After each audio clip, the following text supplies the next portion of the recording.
Good evening and welcome to the Ogden City Council meeting of September 5th, 2017.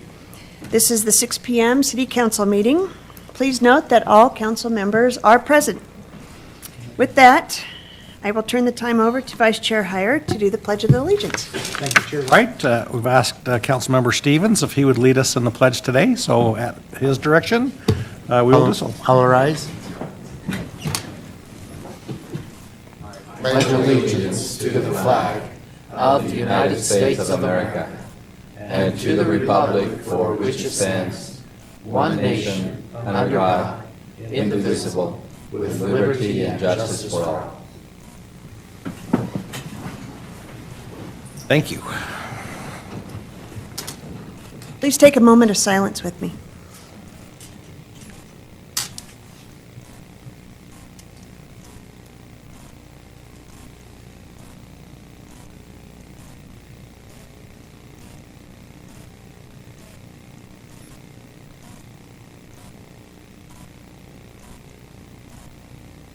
Thank you very much.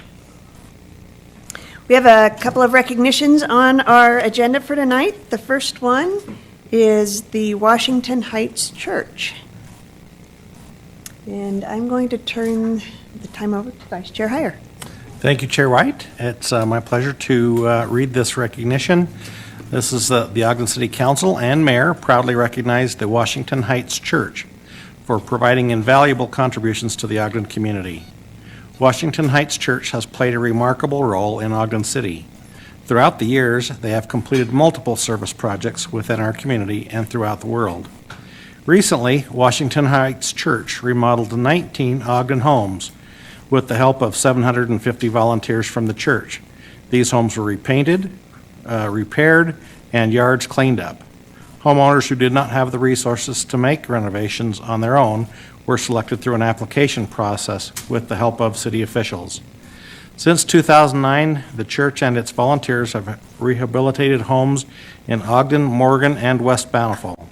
The church also recently donated $10,700 to help fund 79 extra protection outer bulletproof vests for our police officers. We are grateful for Washington Heights Church's many outstanding contributions to our community. Their service and generosity has been highly beneficially to Ogden City and to our residents. We look forward to seeing more amazing work from the church in the years to come. Is there anybody here from the Washington Heights Church today? Not from the church, but I think it has something to do with the fire. I'm sure it is. They have been, they're in the fire area, and we will, I guess, save the plaque for another time. Is that fair enough? Appropriate. We okay with that? All right. But thanks to them for all the great work that they do. That's a real benefit to Ogden City.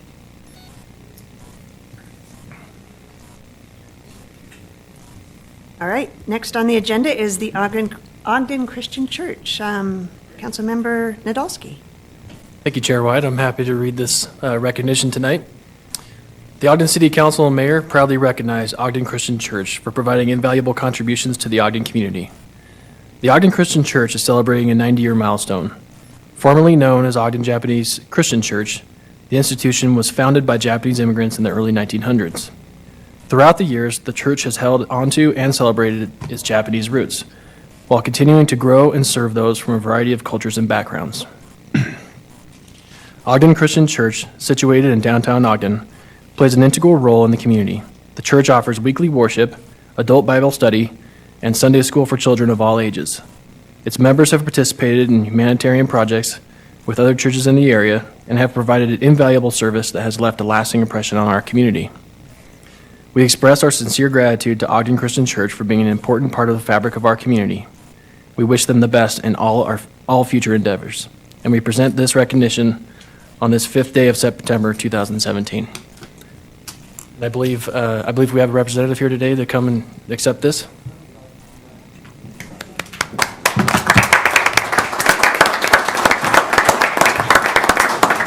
Please come up. We would like all of you to come up.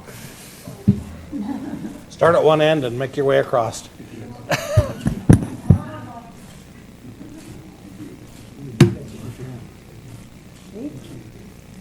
Thank you.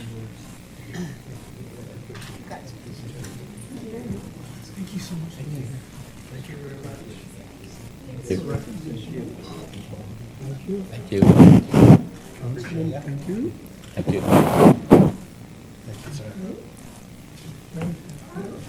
Come on back over here. We're going to take a photo. That was a neat article. Yes, it was. Hey, just a little bit.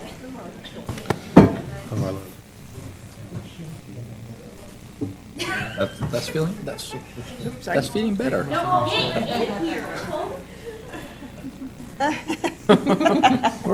this is our oldest member. He's been a member for 84 years. Here, are you ready? 1, 2, 3, and I'll grab a few.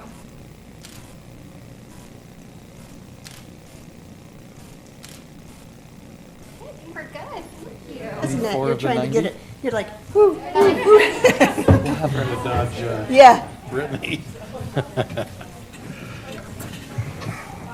You don't have to. I think it's Pastor Nakaoka. That's my guess.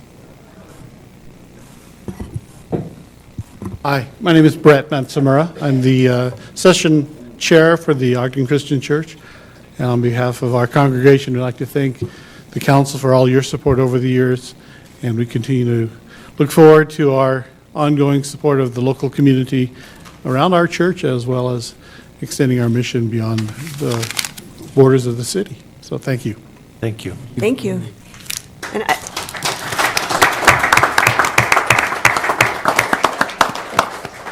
I love the article. It was, the description of the church and all of the neat things that are in there was awesome, so thank you.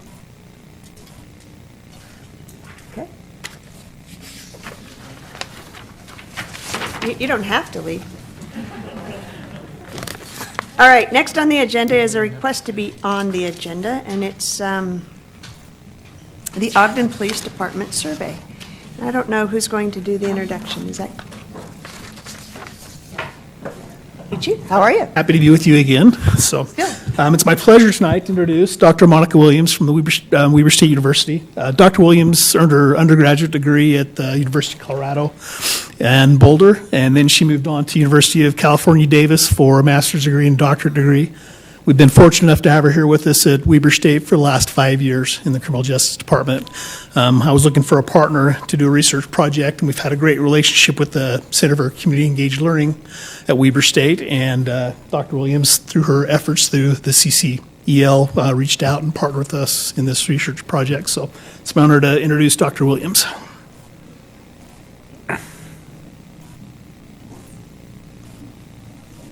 Good evening.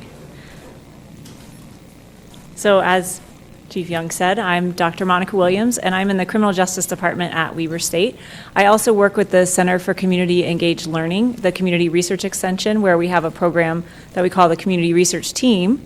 And that program involves undergraduates in research. So when the police department approached us to work with them on this survey, we employed that team for the survey.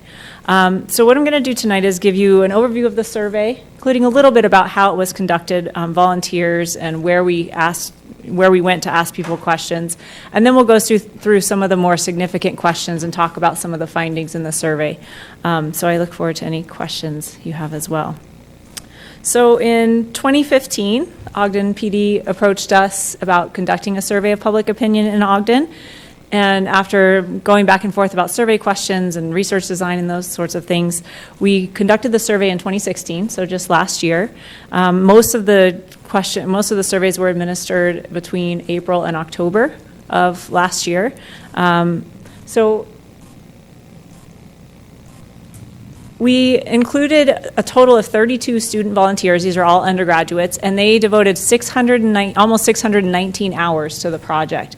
So this included essentially going door to door to the neighborhoods that we chose and asking people to take the survey. And people took the survey on both paper and we had iPods and iPads, so whatever was their preference. Some people mailed it in.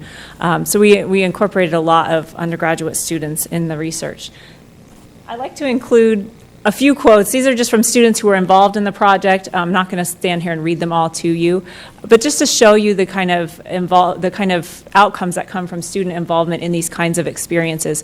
So everybody who was involved, all the students said that they had positive experiences, some negative experiences, but mostly positive experiences, and that it helped them build their communication skills, and they really learned what it meant to go out into the community and find out what people in the community think about an issue in the community. So these are just some quotes from those students, so you can see how meaningful it was to them.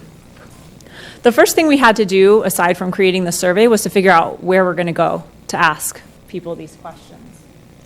So I know this map is very small, but it's Ogden. I'll zoom in just a minute. What we did is we worked with the police department to identify neighborhoods with various risk levels. So risk levels, we looked at the crime rates, the percentage of households under the poverty level, the percentage of minority populations, and the percentage of households renting their homes. So all of that combined into they created a risk index and kind of rated each area based on that risk index. Then we chose specific areas because we wanted to target low-risk neighborhoods, median-risk neighborhoods, and high-risk neighborhoods to make sure we didn't over or underrepresent certain neighborhoods in the city. So this map, which I know you can't read the street names, is the high-risk survey recommendations. So the areas that are outlined in red, with the red highlighting, those are the two areas that we targeted for our survey. Our ultimate goal was to go to every single household in those targeted areas. So this high-risk survey recommendations, just so you can kind of get a sense, the top area, kind of more to the north, is 22nd to 24th, and then Monroe to Adams. The bottom area is 26th to 28th, Monroe to Adams, and then that little section sticking out is to Washington. So those were our high-risk survey areas. Our median risk survey areas were more towards the northern part of Ogden. That northern yellow area that you can see there is North Street to East 800 North, and then Monroe to 1 block east of Washington. And then the bottom yellow outlined area is 2nd to 7th, Monroe to Jefferson. So more in the northern part of the city. And then the last area was the low-risk survey. This is essentially the Shadow Valley area up above campus. And again, these were designated and analyzed by the police department, their GIS mapping capabilities, and they matched these areas based on these different indicators that we looked at. So our goal was to get a third of the surveys from each of these high, median, and low-risk areas. And our ultimate goal was to get 383 total surveys. This is the amount that would allow us to accurately hypothesize about the population. So to accurately say the results that we got, we're pretty confident within 5 percentage points that they reflect the overall population of Ogden. So that was our goal, 383 surveys. We actually exceeded our goal thanks to the help of our student leaders. 2 of our student leaders were just amazing. It's incredible the amount of hours and time they put into getting these surveys. So we exceeded our goal, which was great. And we actually did remarkably well, getting about a third from each individual area. Slightly underrepresented the low-risk areas, but high-risk, median risk, about 34 to 35% of the areas. 2% of the surveys, essentially people didn't respond or only responded halfway, so there's a little bit of missing data there. But generally, we can be pretty confident that the results accurately reflect the population of Ogden based on our statistical analyses. Just to give you a sense of the kind of the demographics and how they relate to the Ogden population, our sample generally underrepresented whites and underrepresented Hispanics and Latinos, and overrepresented blacks and African Americans. And that's just looking at the percentage in our survey compared to the percentage in the population and running some statistical analyses to see if those differences are significant. We underrepresented men and overrepresented women. We overrepresented English-speaking households. We did have a Spanish survey. We had volunteers who spoke Spanish. It was just harder to get those populations to complete the survey. We overrepresented high school graduates and people with bachelor's degrees, as well as homeowners. A lot of this is not that surprising when you do survey research. This is kind of what you find. And none of these were dramatically over or underrepresented. What I put up here are just the ones that were statistically significant. Okay, so each of the next few slides essentially are the results of the survey. So you'll see a set of questions. So in this case, the first set of questions is people seeking interaction with the police. So we asked 3 questions about that.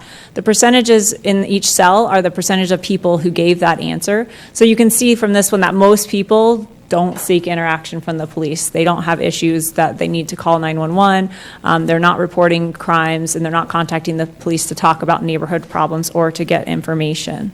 We also ran analyses to look at the differences between different groups in terms of these answers. So we looked at differences in race and ethnicity, we looked at differences in genders, and differences by those high, median, low risk areas.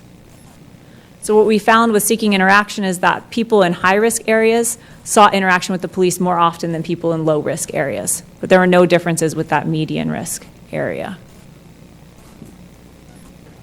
The next set of questions asked about trust in the police. So you can see as you look at the results here that most people generally trusted the police. Nothing really stood out as really distrusting the police. But again, there were differences between areas. So people in median and low-risk areas had more trust in the police than people in high-risk areas. So people in high-risk areas had lower trust in the police than people in median and low-risk areas. And again, these are significant differences, meaning when we look at the statistical analyses, it shows that it's not just that the percentages were slightly different. There's actually a significant difference between these two groups. The third set of questions looked at satisfaction with the police. So essentially, how good a job are the police doing in your neighborhood in regards to this list of roles that the police have? And again, most people thought that the police were doing an okay to a very good job. So there are some people who said a bad or very bad job, but generally okay to a very good job. But again, we see differences, and that individuals in high-risk areas had less satisfaction than people in median and low-risk areas. And women were generally more satisfied than men. So the next set of questions we asked people in the last year, how often have you, in this case, been stopped by the Ogden police for any reason? So just being stopped. You'll see most people, about 72%, had never been stopped for any reason. So again, most people in the survey did not have any direct interactions with the police in terms of being stopped. But again, we do see differences. So people in high-risk areas were stopped more often than those in low risk. Whites were stopped less often than other races and ethnicities. And men were stopped more often than women. And again, this is just asking people, how often have you been stopped? That's all we looked at. So in the next question, we asked how often had they felt that they were stopped because of their race or ethnic background.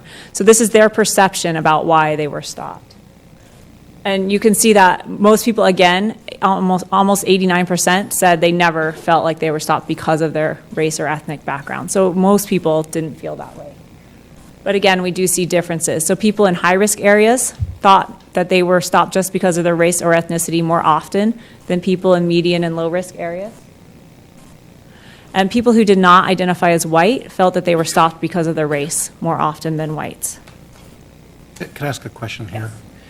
Did anybody ever say, I was stopped because I was committing a crime?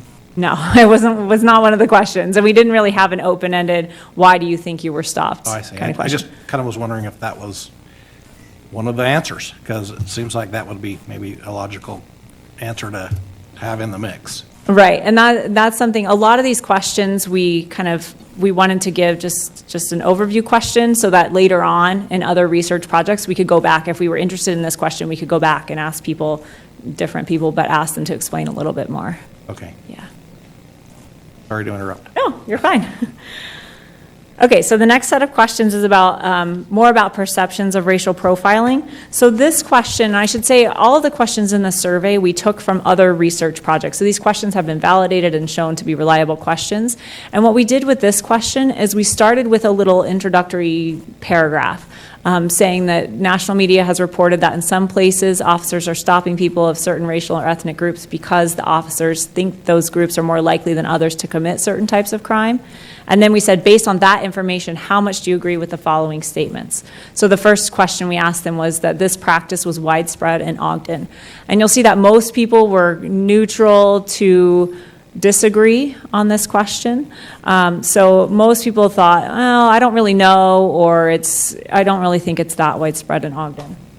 Again, we see differences. So people in high-risk areas were more likely to believe that racial profiling was widespread than people in low-risk areas. No difference between median risk areas and these other two. And Hispanic and Latino individuals were more likely to believe that racial profiling was widespread in Ogden than people who were white.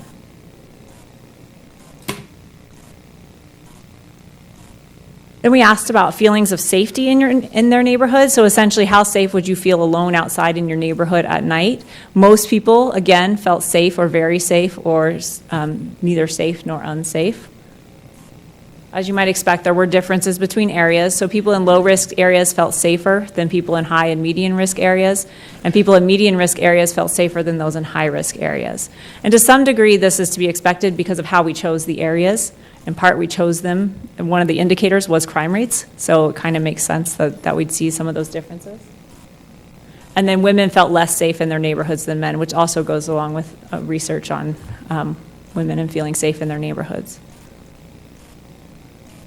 We also asked about worry about crime, so how often has people's worry about crime prevented them from doing things they wanted to do in their neighborhood? And most people said never or rarely, meaning they generally don't not do things because they're worried about crime. Again, there were some differences. So people in high-risk areas felt that their worry about crime prevented them from doing things more often than people in median and low-risk areas. We asked how often people had seen officers on bike or foot patrol and how often they had spoken to officers. Just as with the question about whether they had sought interaction with the police, most people had never or rarely seen officers on bike or foot patrol. Most people had never to sometimes spoken with an officer. So the people we surveyed are not having that much interaction with the police. We did, again, find some differences. So men had seen officers on bike or foot patrol more often than women. And whites had spoken to an Ogden police officer more often than Hispanic and Latino individuals. Towards the end of the survey, we asked overall how satisfied people were with the quality of police services in their neighborhood. The vast majority of people were satisfied or very satisfied. About 26% were neither satisfied nor dissatisfied, so a little bit more neutral. Very few were dissatisfied or very dissatisfied. But again, we see differences by neighborhood. So people in high-risk areas were less satisfied than those in median and low-risk areas. So overall, just to kind of wrap it up, most people had neutral to positive perceptions of the police. So that's a positive. Citizens' perceptions of and interactions with the police did vary across areas and across races and ethnicities. So going forward, if I were to kind of make a recommendation, it would be to focus on improving relations with people in high-risk areas and with racial and ethnic minorities, because across the board, when we found differences in most questions, those were the two populations that seemed to be the least positive about the police. Thank you. I'm ready for questions. Any questions for Dr. Williams? I do have some questions, if you'll indulge me. Excuse me, I have a few questions. Yeah. But first, I'll just make a comment. I think it's a testament to OPD for even asking these questions. And it's a testament, the results are a testament to OPD as well. And the fact that they're committed to improving upon these results is certainly encouraging. I have a question about statistical significance. I'll try to answer it. Well, you're a doctor. I teach statistics, so you might get a lecture. Okay, so you're a doctor, I'm not, so you tell me. So is your stratified sample and your large population size enough to swamp the effects of the bias of under and overrepresenting those specific groups? So depending on which group you're talking about. So in a lot of cases, if you have a large proportion of, in this case, we have a high percentage of whites in Ogden, and you have a low percentage of another group, you actually want to overrepresent the smaller group so that you can find so that you have enough power to detect real differences between those groups. The ones that concerned me in terms of over or underrepresenting the population, we did underrepresent Hispanics and Latinos. Yeah. And the fact that we didn't get as many Spanish-speaking surveys as we would have liked really indicates to me that we need more information about those populations. Again, it's hard to reach those populations, and as I said, we did have a Spanish-speaking survey. Even though we had a Spanish-speaking survey, most people still completed the survey in English. So because of the confidence intervals of 95%, we can be 95% sure that the results of the survey are accurate, right? Yep. That was the bias that jumped out at me as well, and I'm not surprised it jumped out at you too. Yeah. But there is a difference between statistical significance and social significance, right? Right, and that's a good point, because one thing I will emphasize is that just because there was a statistically significant difference doesn't mean the difference is big, if that makes sense. So I have here, I didn't have it on the slides, the different average response rates for the different groups where there was statistically significant differences. Some of them are pretty substantial differences, and others are pretty minimal differences. So that, yeah, that's a good point. Just because there is a statistically significant difference doesn't necessarily mean it's a huge difference. Okay, 2 more questions, and I'll try to be quick. It seemed to me that there were some results that jumped out related to gender that weren't probably part of your initial plans. Maybe you could look further with the data that you already have, but did you ask if they felt they were stopped due to gender? And was there a difference in perception across genders Perception of OPD? Across genders? Here, I can look at that one real quick. Just the overall satisfaction, is that what you're thinking More of? males reported being stopped than females. So I just wondered if the perception was different. There was no difference in perception Okay. among genders, yeah. Okay, my final question, sorry. Yeah, sure.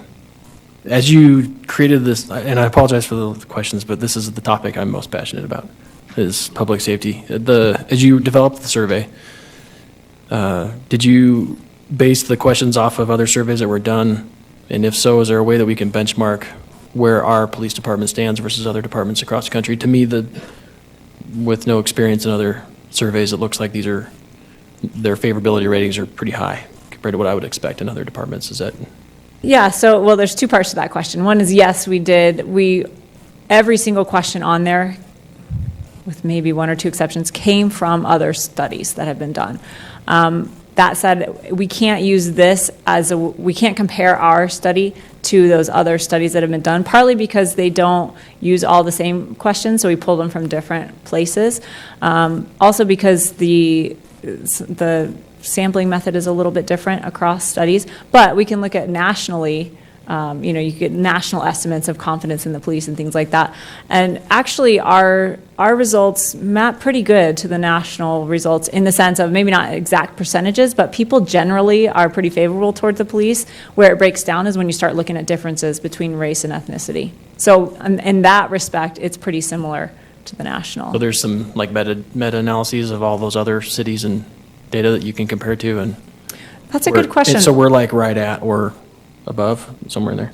Yeah, so they do, like Gallup does national polls of what people think about the police generally. They don't necessarily use these same exact questions, but just going off of questions about overall satisfaction with the police. This is pretty, and they look at confidence in the police, things like that. This is pretty similar to what we see nationally. Chair White, one more quick question, if you don't mind. Only one. Sorry. I'm just kidding. Since this survey will be repeated in future years, what would you do different to improve upon it? The biggest thing to me is getting more Hispanic and Latino individuals to respond to the survey. I think that would be the biggest thing. I was really impressed with our students getting the amount of surveys that they did. So I would really focus on getting more input from those populations. Sure. My apologies to my peers. Chair White, just maybe 2. Dr. Williams, thank you for doing this and working with our department to really identify those areas that you felt were important. I think this is a great baseline, for a start for this data. Yep. I think it'd be wonderful if you have your, statistics students do something like this every year, or your crime students, and invite them to, participate. I love the response of the students who said, they learned from this, and I'm sure some of them went into areas that they've never been into Ogden before, and, as you mentioned, one of the areas that was over evaluated was women, and I'm sure that's because maybe they were home during the day. Yep, exactly. And we didn't have students going out at, times of night that might have a higher risk. And then I also appreciated the reliability of the survey questions that you had made. You based it on questions that were already verified. So the reliability was appreciated because, that's so important as we go out and survey, that you had students do it that had no bias, had no reason to, come up with anything other than to collect data. Right. And so I appreciate that. Thank you. And I just have a question, I guess, question/comment. So we just went through a work session where the police department laid out a fairly hefty strategic plan. And it seems like maybe there's a few questions that are missing, like, I'm not a researcher, but, more of the police presence. Are you recognizing more police presence in certain areas, like downtown, for instance? Will you work with them to modify these questions and going forward? And Sure, yeah. One of the things, it is important to we'd like to keep as many of the original questions as we can, because that's the only way to kind of measure over time. But we can definitely talk about adding more questions. And there were more questions on the survey that I didn't present here. So questions about, let's see, I have the survey here. Questions about yeah, I have them. what activities you've seen the police doing in the community. And there were questions about have you or someone had a good or bad experience with the police, and what did that experience look like? So there's definitely more questions to analyze within this survey. Maybe they're in there, and Yeah, well, the question that you mentioned about have you seen more officers, those questions were not in here. So that's something that we could add to balance. We have to balance the length of the survey with the. Yeah, no, and Yeah. working with obviously the police department for those. So I was just questioning whether it would be a good question to ask. So. Yeah, definitely. I kind of go back to my question about whether people were committing a crime when they were stopped. I suspect if I was asked that question, why were you pulled over? I'd say, well, because I was speeding. That's the way I would answer it, or at least it ought to be a follow-up. Were you pulled over because of this, yes or no? And were you, speeding or violating the law? That's, I think, an important thing. We want to make sure our police are pulling people over for a legitimate reason, not because of someone's ethnicity or gender. And I don't know how you get the answer to that if you don't ask that question. Am I just wrong there? Or? Well, no, I think, it is important to know. It's hard to determine in a survey, because you ask someone if you were pulled over because of your race or because of your gender. Most people. And I will say that I never speed, so. Yeah, you lie too. There you have it. And we do have questions, the good and bad experience questions get at that a little bit, that people will say, not necessarily this way, but I was pulled over, I was speeding, but the officer was very polite and respectful and professional. So they would report a good experience even though they were pulled over. So it's not always just about you were pulled over because you were committing a crime, therefore you don't like the police. Right. So we do see some of that in the more qualitative data when people explain their experiences. Yeah. One last question. Dr. Williams, we talked about the baseline and the geographical areas. Do you see any value in changing those areas after we've established this baseline? Is that okay to do with the type of survey like this, or do you always stay in just those areas? It depends on your goals.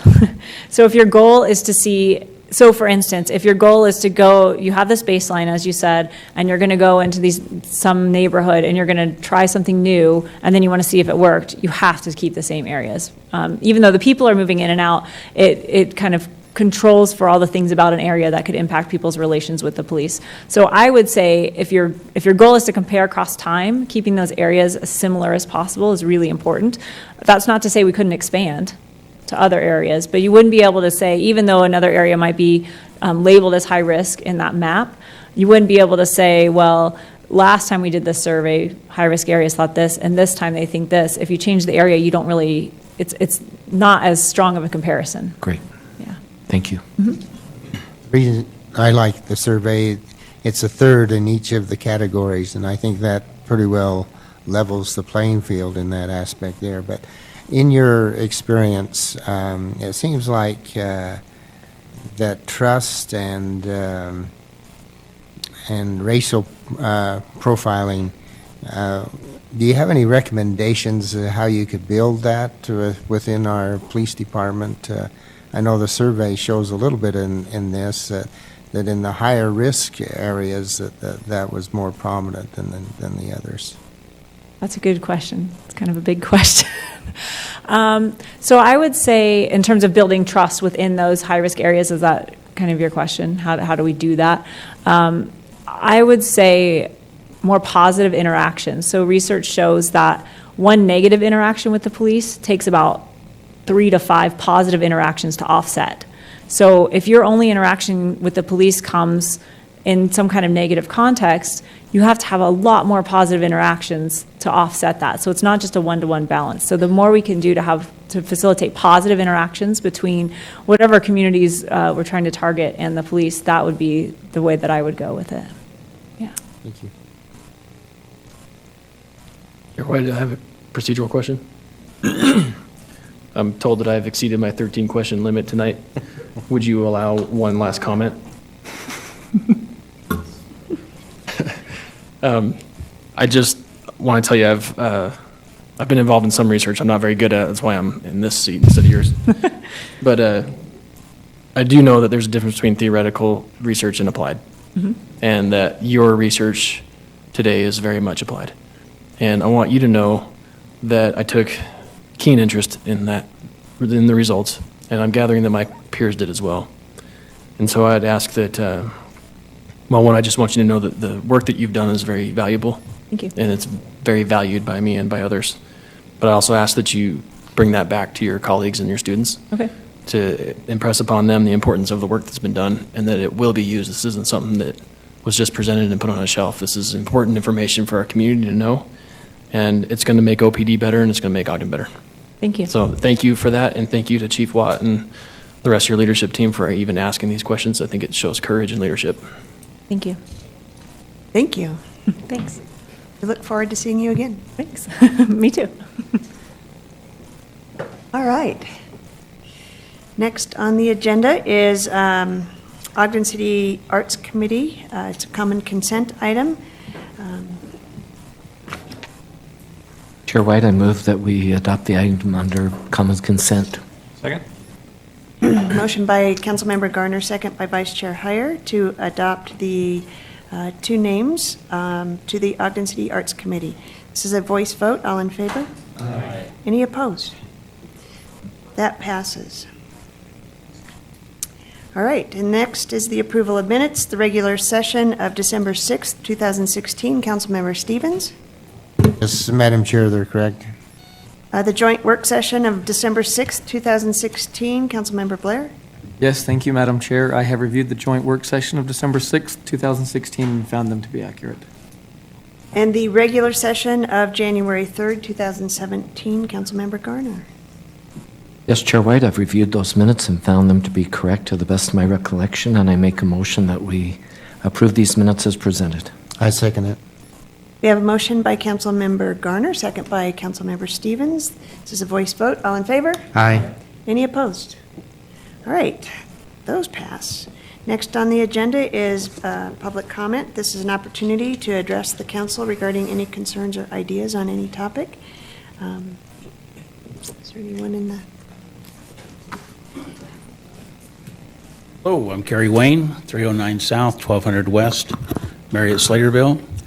I've been coming here for 4 years.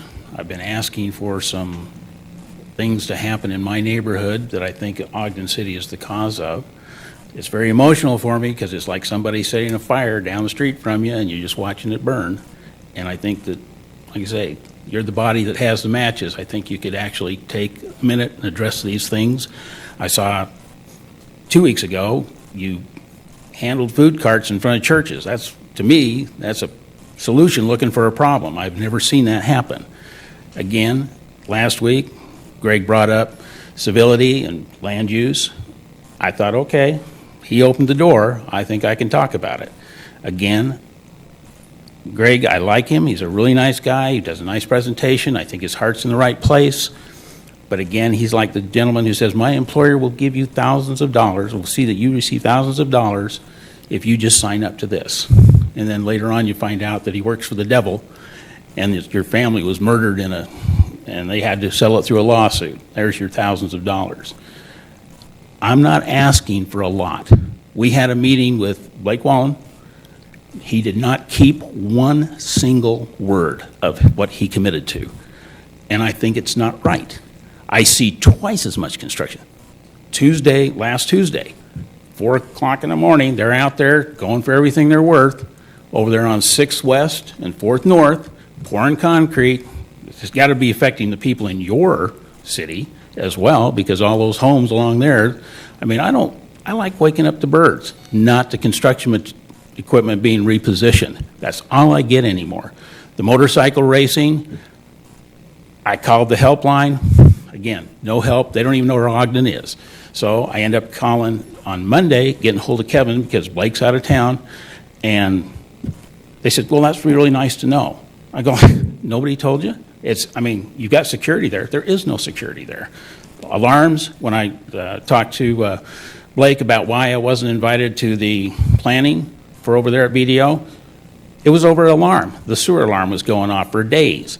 And I called him up on Monday and I said, hey, you need to get this taken care of. He goes, oh, well, we didn't know about it. Then later on he said, oh, my guys, my security people noted it down. And it's Ogden City's fault because they should be taking it. It's their alarm. And I go like, well, yeah, but it's outside my window. You know, you need to do something. You need to have some responsibility here. I've come to you and I've asked nice. I've come to you and I've asked very angrily that something be done. It's because I don't think it's right. You wouldn't put up with it in your neighborhood, and I see my neighborhood being destroyed. I don't even have to use a flashlight to walk around my yard at night. It's not right. And I'm asking for your help. The outreach hasn't happened. Okay. Thanks, Kerry.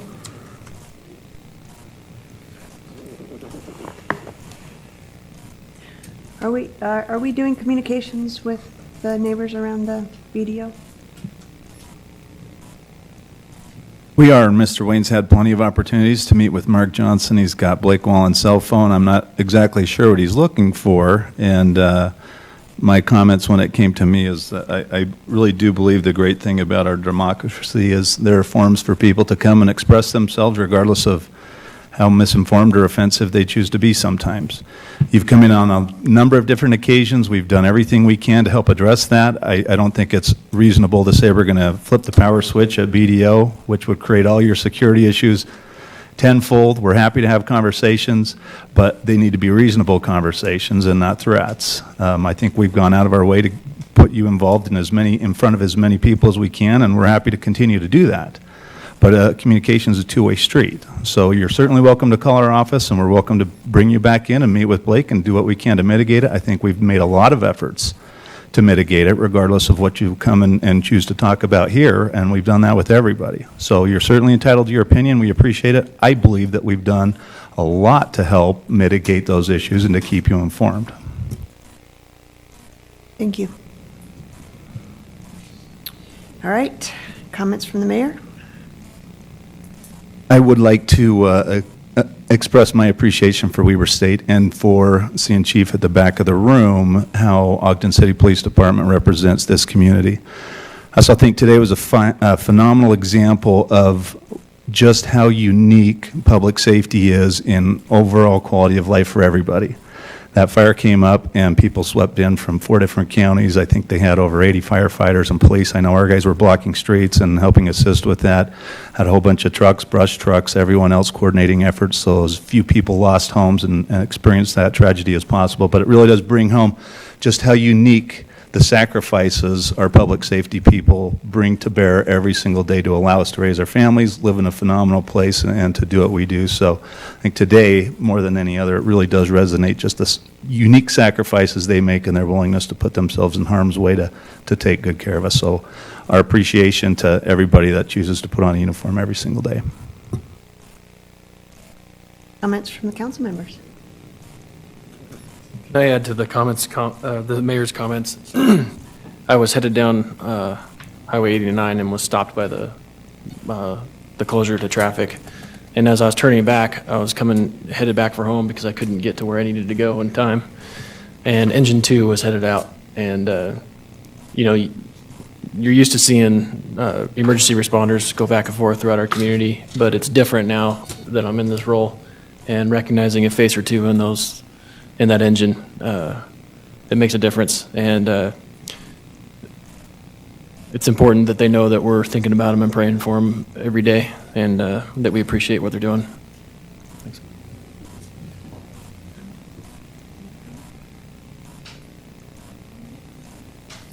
All right, next on our agenda is a closed executive session. We will go in. You're right. Can I make a motion that we move into to adjourn into a closed executive session? Second. We have a motion by Vice Chair Heyer, second by Councilmember Blair to move into the closed executive session. This is a roll call vote. Garner, Aye. Councilmember Lopez, Aye. Councilmember Nadolski, Aye. Councilmember Stevens, Aye. Councilmember Blair, Aye. Vice Chair Heyer, Aye. Chair White. Aye, that passes. So we'll move into the closed executive session, and we will adjourn from that session. Mayor.